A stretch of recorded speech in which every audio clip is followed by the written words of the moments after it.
some of the banks, they have very large graduate and undergrad hiring programs, and these programs are designed to bring in fresh talent into the organization, and there's a lot of investment that goes on for maybe a year, sometimes even longer, in the talent that is brought in, all with the hope of building them up and then moving them up the chain, and hopefully making sure that the person retires from the same organization after putting in 30, 40 years of good working life in the same company. And the flip side of that is to identify and track outside talent. So, when you are looking at from a pure HR perspective, you sort of pretty much start with the hiring acquisition, go out and fill it, and then move on to the next one. But when you look at attracting talent from a CEO perspective or from a CTO perspective, you take a more long-term view, and that long-term view is constantly looking out. So you're like a talent scout. You are constantly on the lookout for good talent, whether it is in competition, whether it is still in school, whether it is in other jobs, in other roles. You are always on the lookout, and even if you don't have a position, even if you can't bring somebody in, you start, if I can use the word, working on them. Right? You start making sure that you know who they are, where they are. You stay in touch with them. Social networks allow you to remain connected with those people. You very certainly start working on them in terms of making sure that they get the right impressions about your organization.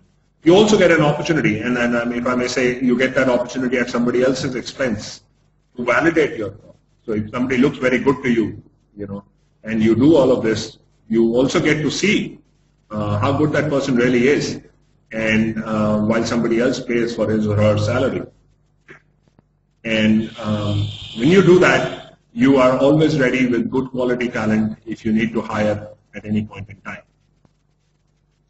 So let's move on to the next part, which is really developing top talent. So if you're able to bring in good talent, you move forward and you start developing talent. And when you start developing talent, one of the first things that you should have is essentially career paths and succession plans. And these are really two sides of the same coin, because if you're going to move somebody up, you're going to also have to get somebody to fill in that position. And when you move somebody up, you're also filling in somebody else's position usually. So it's very important to understand what kind of career paths exist, and usually you should have more than one path, because people may want options, and people increasingly want options. So how do you chart the course? Now, many organizations that I interact with have very linear, straight departmental career paths. Usually they are very obvious at the first 3-5 years of an employee at the intake level. And after that, the picture starts getting hazy. Somewhere, someplace, HR can't very convincingly say this is the next stop for you. And after a point, usually at the CXO level, it becomes very hazy, right? And if a youngster on campus were to ask you, I'm getting hired in the HR function, can I become the CEO of your company? How would you answer that question? Do you think that's possible? If you do, then what is the career path, and what will it take for somebody to get there? And that's the kind of career pathing that you need to do. You need to understand how people will move about. We live in a world of specialization today, so there is a lot of specialization in people, and we always look at very specialized skills. You're a marketing person, you're a salesperson, you're in sales, you're an inside salesperson, and so on and so forth. But as you get to the top, you start becoming more a generalist than anything else, and you have the focus shifts on some core competencies that are relevant. And how do you make sure that by the time people get there, they have had a chance to imbibe that and develop themselves? So those are the kind of things that go into developing career paths. This is the next one, which is the assessment models, is something that I really cannot overstress. This is at the heart of the entire talent management process. And if you look at the companies that have done well, these companies have very rigorous assessment systems. They are able to measure delivery, they're able to measure current capabilities, they measure future potential, and they are spending an enormous amount of quality management time, quality senior management time, quality leadership time in constantly reviewing this for people. I'm always reminded of what Jack Welch said when he said that he spent 60% of his time reviewing the performance and reviewing his people. And that's, sorry about that.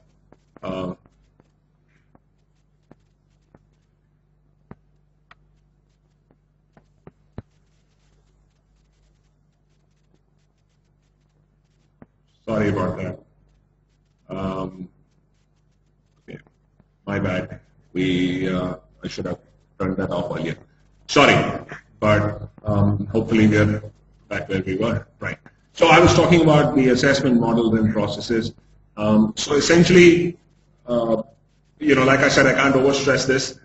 Very, very important, because this is really what will tell you how good your people are, how well things are happening, because developing talent is making people move up the pyramid, and you will always have to make choices. Who gets to go past each block, right? And if you do not have a system that you can rely on, you will not be able to make the right decisions. And more than anything else, this selection and elimination will in itself become a deterrent to the kind of culture and the kind of talent management system you have. So very important that you have a good system, very important that you have a thorough system, very important that you have a system in which the senior management team of the organization is invested, and finally, a good system in which people place their trust, people trust its objectivity, its confidentiality, and so that is really what you need to move over. Good companies also watch over talent, right? So HR does not really get involved when there is an issue. HR does not get involved once the hiring is done. HR actually is constantly engaged, right?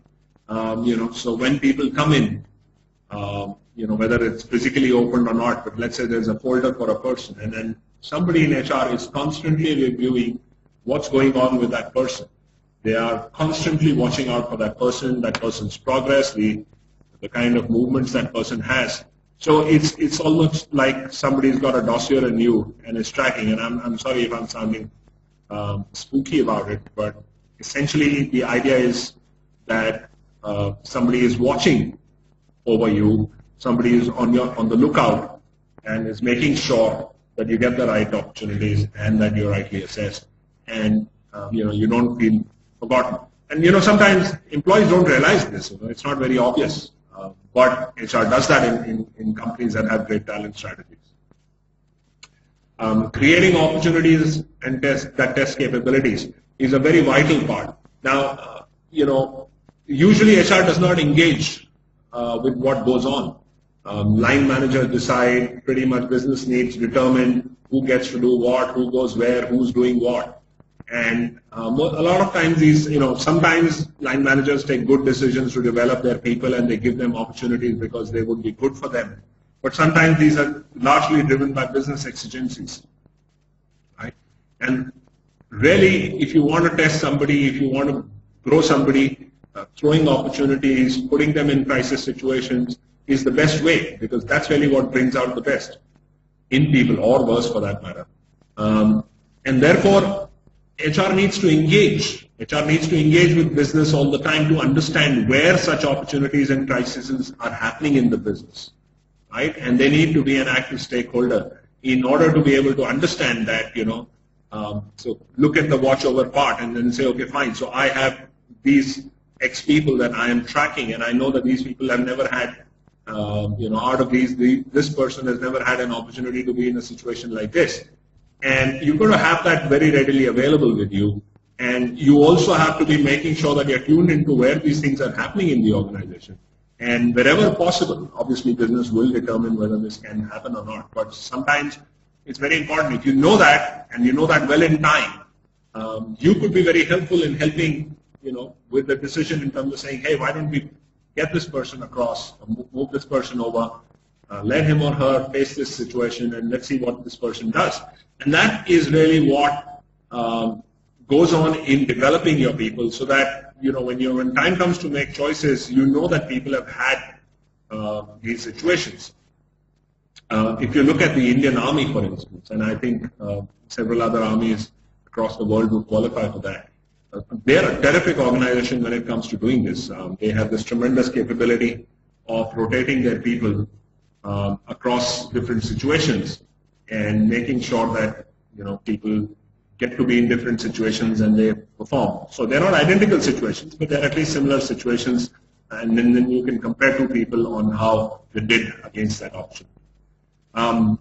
So I mean, fundamentally, this point is really very critical, but it's as simple as that. You have to think of your job as really being one of creating a lineup of CEOs for the organization. So as HR, when you hire a management trainee, don't see your job as hiring 20 management trainees this year. You have to see this as bringing in 20 young people who will probably be all capable of becoming CEOs of this company, knowing that all of them may not even be there or may not qualify for that, but you have to start with that premise. And if you see this hiring as that, and that's really the difference of perspective that I'm talking about. So when you think like that, when you act like that, and you build for that, that is when really you're thinking strategically. Let's move to retaining top talent and seeing what that requires. First and foremost, in today's world where we do not have such watertight differentiations between personal and private lives, the trend is more and more for people to work at home and to do stuff that's home stuff from work. Both husbands and wives are working. Usually there isn't that much domestic help. Support systems of extended family are not there the way they used to be. Life is very different. Life is a lot different today. And therefore, how do you ensure that you know how a person, so we talked about getting those 20 people and thinking that they will be CEOs, but you also have to understand that those people, even before they become the CEO, will marry, will have children, will have parents, will lose parents, will go through so many different things in their own lives. How as an organization are you going to get impacted? How as an organization you want to support? How as an organization, when will you get involved or not involved? What systems, what policies, what practices do you have? Because end of the day, you have to make people comfortable. Aligning personal aspiration with career paths is also an extension of the same logic, and really trying to understand where are people headed.